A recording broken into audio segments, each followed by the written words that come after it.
안녕하세요. 이현진 평가사입니다. 이번에 시험 합격하신 평가사님 모시고 합격 수기를 좀 준비해봤어요. 안녕하세요. 안녕하세요. 네, 평가사님 자기소개 한번 부탁드립니다. 네, 안녕하세요. 올해 4년차 유예로 34회 감정평가사 시험에 합격한 안동혁 평가사입니다.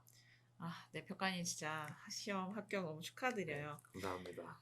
이 감정평가 시험을 어떻게 알고 진입하셨는지, 그 다음에 이 수험을 준비하게 된 계기도 좀 궁금합니다. 음, 제가 도시공학과를 전공을 하고 있었는데요.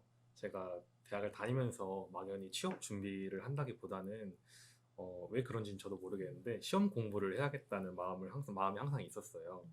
네, 그러다가 이제 저의 전공에 맞는 그런 시험, 자격증 시험을 찾아보니까 감정평가사라는 시험이 있게 돼서 감정평가사 시험을 준비하게 됐습니다. 사실 제가 1학년 마칠 때까지도 이 시험에 대해서 제대로 몰랐는데 우연히 친구가 저한테 이 시험을 추천해 주면서 그때부터 이제 학원 상담을 막 돌아다니고 상담 마치고 바로 시작을 했습니다. 친구 따라 강남 간다 아니라 친구 따라 감정평가 네, 산다 뭐 약간 맞습니다. 이런 거네요. 네. 그러면 이제 총 공부 기간과 공부 장소 이런 것도 좀 궁금해요. 네. 제가 2019년 가을, 그러니까 지금 10월이니까 딱 이맘때쯤 시작을 해서요. 딱 4년이라는 시간이 걸렸습니다. 네. 그리고 공부 장소는 제가 연차에 따라서 되게 많이 바뀌었는데, 처음에 집 근처 독서실, 스터디 카페, 그리고 신림 고시촌에 있는 스터디 카페, 또 학원 독서실, 그리고 학교 도서관, 이렇게 많이 옮겨 다니면서 공부를 했습니다. 음, 네. 조금 이제 4년 차면은 되게 많이 고생을 하신 것 같아요. 네. 연차별로 어떻게 공부를 했는지 뭐 시기별 공부 방법이나 뭐 나의 페인 요인 이런 것도 같이 음, 말씀해 주면 좋을 것 같아요. 사실 시기별 공부 방법은 언제 진입하느냐에 따라서 굉장히 많이 다른 것 같아요. 그래서 저는 약간 1차랑 2차별로 각각 어떻게 공부했는지 그렇게 좀 말씀을 드려보겠습니다. 네, 제가 1차는 먼저 초시 때를 제외하고 이제 작년 3년차 동차였을 경우에서 기본 강의 교재 이후에 이제 학원에서 각자 출간하는 그 핵심 요약 교재가 있어요. 그래서 그 핵심 요약 교재를 주로 공부를 했고 회계랑 경제에는 객관식 문제집부터 해서 문제를 진짜 정말 많이 풀어봤어요. 그리고 저는 모의고사의 중요성을 엄청 강조드리고 싶은데 저는 소시 때만큼은 아니지만 모의고사를 봤을 때 이 정도면 절대 떨어지지 않겠다 싶을 정도로 모의고사를 정말 많이 돌려봤습니다. 음, 네. 그리고 2차의 경우는 솔직히 제가 이번에 합격을 하긴 했지만 아직까지 정답을 잘 모르겠어요. 음, 그래서 그냥 잘 외우고 많이 써보기도 하고 또 많이 반복하고 결국에 그렇게 하는 게 맞는 것 같아요. 저는 이제 수험 생활 기간 중에서 2년차 시기가 가장 힘들었어요. 음, 근데 뭐그 이유가 1차를 합격을 하고 그 성취감에 2차를 되게 만만히 봤던 것 같아요. 아, 이 정도면은 2차도 무난하게 합격하겠지라는 생각이 있었어요. 왜냐면 그때 1차를 거의 평균 80점 정도를 받아가지고 엄청 높은데요, 네, 그래서 80점이면? 이거 할만하겠다 막 이런 생각이 들어서 엄청 좀 자만을 많이 했던 것 같아요. 그래가지고 계속 공부를 하고 있었는데 이제 그 다음에 1월쯤 되니까 생각보다 해야 될 게 너무 많고 제가 그동안 제대로 정리도 못 해놓은 것 같아가지고 이제 막 불안하기 시작한 거죠, 그때부터. 그래서 되게 정신적으로 힘들어져가지고 불안함에 휩싸여서 정신적으로 힘들어서 잠도 제대로 못 자고 그러다 보니 공부하는 효율도 안 나오고 그래서 그런 게 결국 계속 반복이 됐는데 2년차 때는 결국엔 그걸 이겨내지 못했어요. 어, 네. 그래서 2년차 때는 다른 학원 다니시다가 거의 네. 끝 무렵에 저한테 이렇게 오셔서 네네, 맞아요. 상담을 받고 그 다음에 이제 학원을 이동하셔가지고 음, 이제 저랑 이제 인연이 좀 되었던 네, 거죠. 맞아요. 그러면 3년차 동차랑 이제 4년차를 제가 봤었는데 네. 마지막에 합격하던 해에는 마음가짐이 좀 달랐나요? 어, 확실히 달랐던 건 있어요. 왜냐면은 제가 2년차 때 그렇게 좀 힘들어 하면서 2년차 때 시험 봤던 결과가 좋은 지표가 되지 못했어요. 그러니까 그 음, 지표를 보고 그 점수를 보고 어느 과목이 부족하고 어느 과목이 잘하고 그런 걸 얼른 파악을 해서 부족한 부분을 채웠어야 되는데 3년차 때는 이제 2년차의 좋은 지표를 가지고 오지 못했기 때문에 3년차 때도 조금 방황을 했던 것 같아요. 음, 그래서 4년차 때는 이제 저 솔직히 말씀드리면은 수험 기간 중에 2차 공부를 정말 제대로 한 건 4년 차부터다. 올해 딱 네, 제일 제대로 하는 그런 느낌이 들었어요. 왜냐면은 그동안 제대로 보지 못했던 뭐 실무기준, 그리고 실무기준 해설서, 그리고 다 각 3법 이외의 다양한 법률들을 4년 차에 돼서야 이제 꼼꼼하게 그때 살펴봤거든요. 네. 그래서 그리고 또 작년에 너무 아쉽게 떨어진 경험이 있어가지고 올해는 꼭 붙어야겠다는 마음이 더 컸던 것 같아요. 네. 그리고 올해 붙어가지고 너무 다행이고 너무 너무 축하드립니다. 네. 자, 그리고 또 궁금한 게 있는데 제 법규 스터디랑 이제 단과를 다니셨는데 어떻게 공부를 활용했는지 이런 것도 같이 좀 말씀 좀 부탁드립니다. 아까 말씀하셨던 것처럼 제가 2년 차에 법규를 헤매는 중에 평가사님을 만나게 됐고요. 제가 수험생활 동안 법규를 큰 고민 없이 이렇게 계속 이어왔던 것도 다 평가사님 덕분입니다. 네. 다행입니다. 그래서 사실 이거는 좀 웃긴 얘기일 수도 있는데 저는 가끔 제 스터디 카페나 독서실에 있는 수험서들을 누가 가져가지 않을까, 막 이게 갑자기 물에 젖으면 어떡할까, 불이 나면 어떡할까 이런 생각을 했는데요.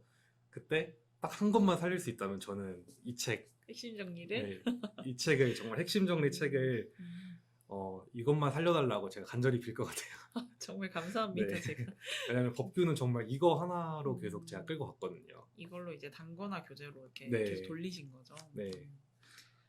그럼 암기를 뭐 바로 시작을 했는지 아니면 암기를 조금 시험에 막 빠지했는지 그런 암기 방법도 좀 궁금해요. 네, 사실 2년 차 때 평가사님을 뒤늦게 만나고 나서 그때도 이제 시험 직전에 한 2달 정도를 암기하는 데만 엄청 매진을 했거든요. 이 핵심 정리 교재를 가지고.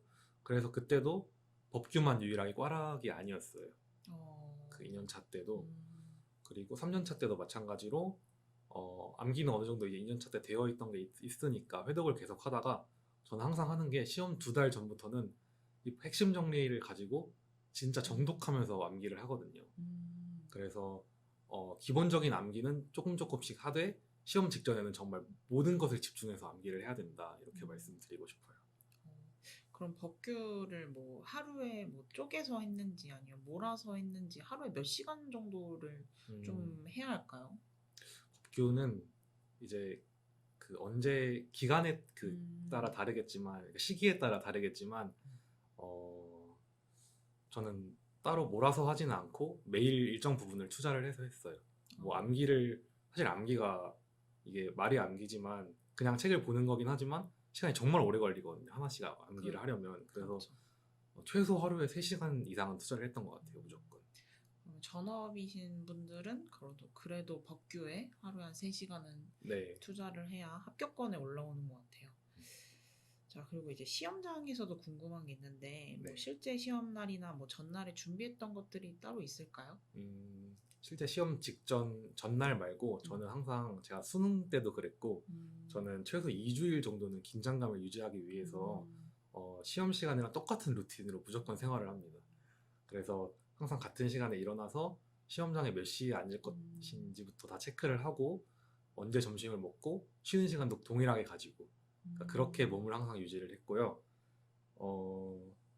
그리고 시험 전날에 제가 챙긴 것들은 법규 핵심 정리 교재, 그리고 제가 따로 준비한 법규 판례집, 그리고 이론 예상 문제와 예상 답안, 그리고 실무 서브노트, 법전 이렇게 총 5권을 가지고 왔습니다.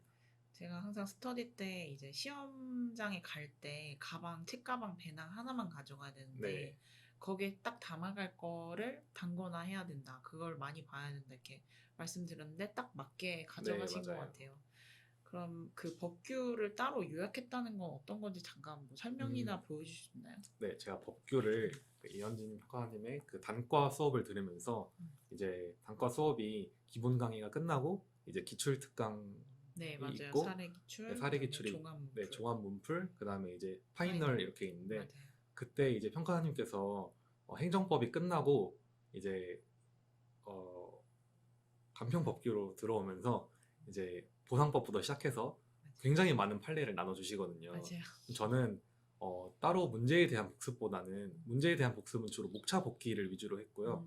이제 복습에 많은 시간은 제가 이제 판례를 정리하는데 시간을 썼어요. 그래서 항상 수업이 끝나면은 집에 가서 가장 먼저 하던 것이 노트북을 펼쳐놓고 판례를 제가 이제 중요한 부분만 이제 평가관님께서 수업 중에 밑줄 치라고 하시는 부분들이 꼭 있거든요.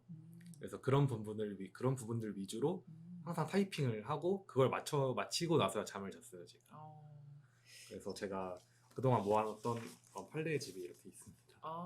네. 옆에서 봤는데 정말 제가 원하던 것처럼 그 답안지 분량으로 세 줄에서 뭐 네 줄, 네, 다섯 줄 이렇게 논점을 이렇게 했더라고요. 그래서 요거를 이제 안동현 평가님이 저희 그 네이버 카페에 네. 제 네이버 카페에 공유를 해주신다고 하네요. 그래서 정말 잘 정리됐고 이런 표본으로 보시면 좋을 것 같아요. 네. 감사합니다. 네. 자, 그리고 이제 뭐 시험장에서 뭐 실제로 제일 어려웠던 과목이나 뭐 에피소드 뭐 이런 것들도 있을까요?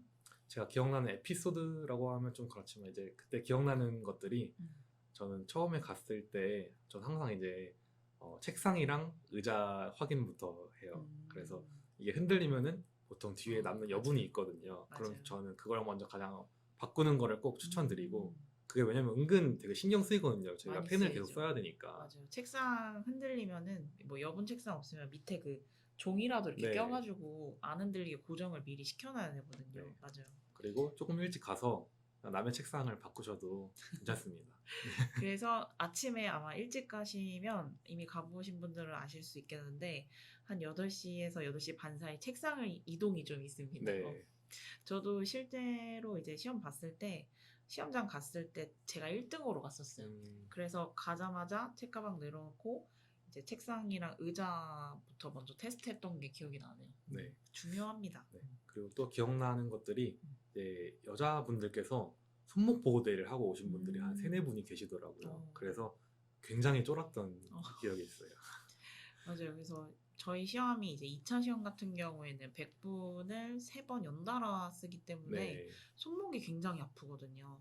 그래서 손목 같은 경우 보호대나 아니면 손목 파스 같은 걸 많이 준비해 가시는 것 같아요. 자, 그리고 이제 또 궁금한 게 이제 수험 생활에 있어서 뭐 비하인드 스토리 같은 게 있을까요? 저는 법규 말고 다른 과목에 대해서 좀 얘기를 드리고 싶은데 제가 작년에 이론을 39점 과락으로 불합격을 했거든요. 그래서 그때 총점은 다 맞췄고 이제 하나만 과락이어서 그때 너무 상실감이 컸는데 저희 시험 같은 경우에는 1년을 더 공부한다고 해서 점수가 급격히 오르고 또 그런 시험은 아닌 것 같아요. 맞아요. 그래서 뭔가 돌아가는 방법이 있는 게 아니라 그냥 진짜 있는 그대로 다 공부를 하셔야지 모든 것에 대비를 할 수 있는 시험인 것 같아요. 그래서 이번에 저는 이론 같은 경우에는 과락을 맞았던 충격이 너무 커서 아예 기본 강의부터 시작을 해서 새로운 커리큘럼을 전부 다 동영상 강의로 수강을 하고 기본서도 새로 정리를 하고 그 정도의 노력을 드렸습니다. 그게 꽈락이라는 게 한 번 딱 뜨고 나면은 총점을 넘고 꽈락 뜨면은 멘탈이 너무 흔들리는 것 같아요. 근데 그럴수록 자기 약점을 잘 보완해서 다음을 준비하면은 분명히 좋은 결과가 있는 것 같습니다. 네. 그리고 또 저 같은 경우에는 작년에 그 불합격 결과를 확인하고 나서 좀 남들은 독하다고 이야기를 하기도 했는데 제일 먼저 했던 게 다시 추리닝으로 옷을 입고 고시촌으로 바로 갔어요. 그래서 가자마자 법전, 이제 이론 기본서, 그리고 새로 나온 책들을 다 사가지고 다시 집에 돌아왔거든요. 그러니까 지금 시험에 끝나고 결과에 실망하신 분들 분명 계시겠지만 이제 다음 시험을 준비하신다면은 사실 저희가 3개월이나 시간을 또 이렇게 시간을 기다렸으니까 다음 2차까지 또 그렇게 얼마 남지 않았거든요. 그래서 다시 준비를 하신다면은 얼른 다시 마음을 바로 잡으시고 이제 계획을 열심히 세워보시고 또 필요하시다면 평가사님 분들과 같이 상담도 맞아요. 좀 받아보시고 그렇게 빨리 준비를 다시 하시는 걸 추천드려요. 그리고 이제 또 이런 걸 궁금해 하신 분도 있더라고요. 이제 수험 기간이 사실은 적어도 뭐 1년, 많게는 4년 이상 이렇게도 걸리잖아요. 네. 근데 그러면서 이제 스트레스를 쌓았을 때 뭐 해소법이라든지 아니면 취미 생활이라든지 아니면은 뭐 나의 어떤 팁이 있다 이런 것도 있나요? 사실 연차가 조금 낮았을 때는 어떤 여유를 가지기가 굉장히 힘들잖아요. 그래서 저도 따로 뭔가를 하려고 하지 못했고 4년 차가 되어서야 뭔가 1차도 안 해도 되고 이제 2차만 집중을 하면 되니까 올해는 운동을 조금 같이 시작을 했어요. 그래서 이제 저는 시험 루틴대로 최대한 살았는데 그래서 시험 시간이 끝나는 시간에 맞춰서 이제 그때부터 복싱을 잠깐 다녀서 복싱으로 좀 한두 시간 정도 마음 좀 스트레스도 풀고 네, 마음의 여유도 가지고 그리고 다시 저녁을 먹고 와서 다시 공부를 했거든요. 이 체력이 완전 좋은데요? 네, 스트레스 푸는데 정말 도움이 많이 되더라고요. 그리고 이제 시험이 끝났을 때는 나는 합격이다. 이제 여기서 이제 공부 그만해도 되겠다. 이런 느낌이 들었나요? 합격 예감? 합격 예감. 오히려 작년에 그런 예감이 많이 들었어요. 그래서 작년에는 시험 끝나자마자 부모님 말씀드려서 정장도 한 벌 사고 약간 기대를 많이 네, 했군요. 정장도 사고 자소서도 작년에 이미 다 써놨거든요. 그래서 작년에는 정말 기대를 많이 했었는데 오히려 그런 기대 후에 실망감이 너무 커서인지 올해는 아예 다 내려놓고 결과가 안 좋아도 또 다시 1년을 하자라는 마인드로 그냥 결과를 기다리고 있었어요. 그리고 네. 제가 하나 말씀을 안 드린 게 있는데 연지 평가사님께서 스터디나 단과 때 꼭 중간중간 선물을 하나 나눠주시는 게 있어요. 합격을 기원한다고 하시면서. 그래서 그때 저한테 이제 아마 많은 분들이 받으셨을 텐데 이 걱정 인형을 같이 주셨거든요. 네, 맞아요. 제가 파이널 단과 때. 이거를 받은 후부터 시험 결과 나오는 날까지 베개 밑에 넣어놓고 한 번도 빼질 않았어요. 정말 대단하신데요? 물론 정리는 열심히 했고 침대 정리는 열심히 했는데 네. 이건 항상 열심히 베개 밑에 넣어놓고 기도하면서 맨날 잠에 들었습니다. 정말 네. 걱정 인연이 조금이라도 도움이 돼서 다행입니다. 네. 네. 정말 안도현 평가사님이 되게 고생을 제가 많이 한 걸 봐가지고 꼭 붙었으면 좋겠다 이런 생각을 많이 했는데 정말 이번에 합격을 해줘서 너무 고맙고 혹시 이 영상 보신 분 중에 조금 내가 이제 연차가 2년차가 아니라 뭐 3년차 4년차다 그렇다면 꼭 담당 과목 선생님한테 상담을 받아보고 다시 계획을 짜셔가지고 씩씩하게 일어나셨으면 좋겠습니다. 네, 인터뷰는 여기까지 하겠습니다. 감사합니다.